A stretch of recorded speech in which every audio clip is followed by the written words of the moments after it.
At today's video. So we're gonna be doing a video on this blower motor that came out, our old Train XR13 HVAC system, or air conditioner, what do you want to call it.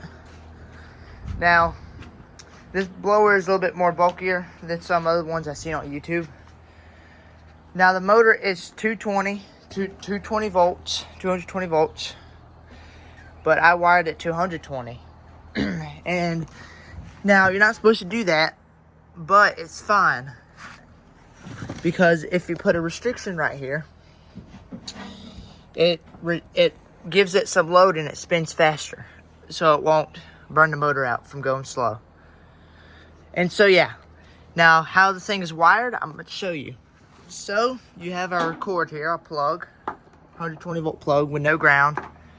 I'll probably add a ground in the future, but I just want to get this thing wired up.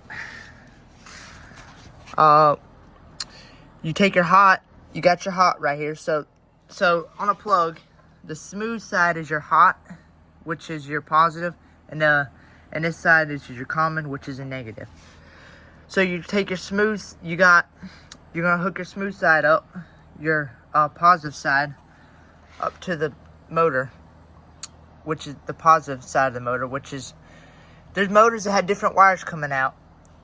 You're gonna hook it up to one of those. But this has speed taps. So the speed tap's gonna be positive. And then you got a yellow and a black wire coming out this motor. That's to your capacitor. So those hook up to your capacitor, and then now you're probably wondering, where does the negative go on this? Well, I got the negative connected up to here, and then on a capacitor, on the common side of the capacitor, I got the negative hooked up. So on the negative side of the capacitor, I got the negative hooked up. So I'm assuming this is your yellow, which is your positive, and this is your negative coming out of the motor. And so that's how that's wired up. Now the capacitor is going bad. You're going to tell by how it struggles to start up, which I do need to replace the capacitor. I do need to get another one. It's original to when it was installed, which was in 2011.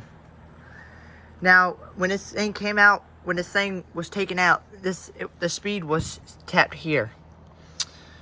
But I noticed that it was a 4-speed motor, so I tapped it at its max speed. So now we get the full horsepower out of this motor, and I cut this a little bit so you got more airflow to come out. And now I'm planning on putting a piece of wood right here that aims the air up. But yeah, this thing won't be running for long. Now it does have a death wobble, and I say death wobble, that means it has bad bearings. And motors are expensive, so this thing is really not going to be used all the time. Because it's scary when it has a wobble like that, because, well, it could loosen the set screw and it could just it could come out and it could cause a lot of bad things. But I'll show you the death wobble. It ain't crooked on the set screw. I already checked that. So y'all can't see, you can barely see it on camera. You can see it wobbling back and forth. That indicates bad bearings. But do we care about bad bearings? No.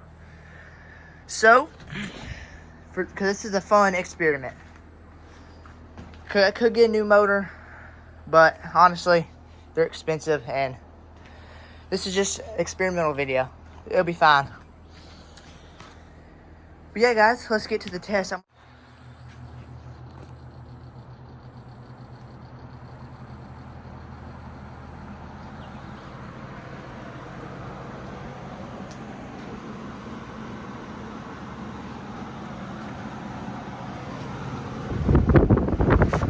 Push a lot of air down.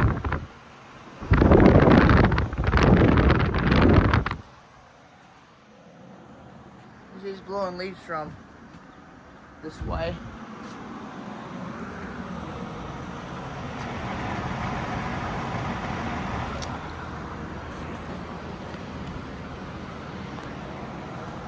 It's even blowing their water.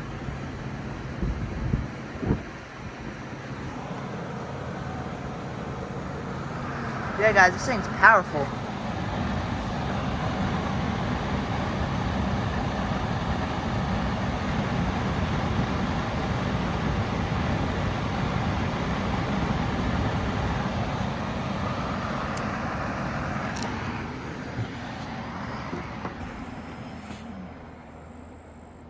And you see, it does have a little wobble, which is dangerous, which indicates bad bearings. We're gonna let that spin down. But yeah, guys, you can see, pretty cool little blower wheel. Well, it ain't little, but something I always wanted to do is hook up 120 volts, and I did, and it's possible. This motor was definitely different than the common motors you see on YouTube being wired up. And so, yeah. Some other things that came off this HVAC blower that I did not get into was this relay here. Now, this thing can take 120 volts. Now, to make the relay pop in, it takes 24 volts AC. Now, we also got this transformer here that converts 220 or 230 volts or 200 volts into 24 volts AC. Now, I did read up on this. Now, I'm not going to do this, obviously, but this is cool. If you put 24 volts AC into this transformer, it'll give you 230. But then, it couldn't take that much load, because if you put a big load on it, it would burn up the windings. But, pretty cool transformer that came off of this. This was for the power of the thermostat. Now, on this relay, let's look at this here. Let me show y'all.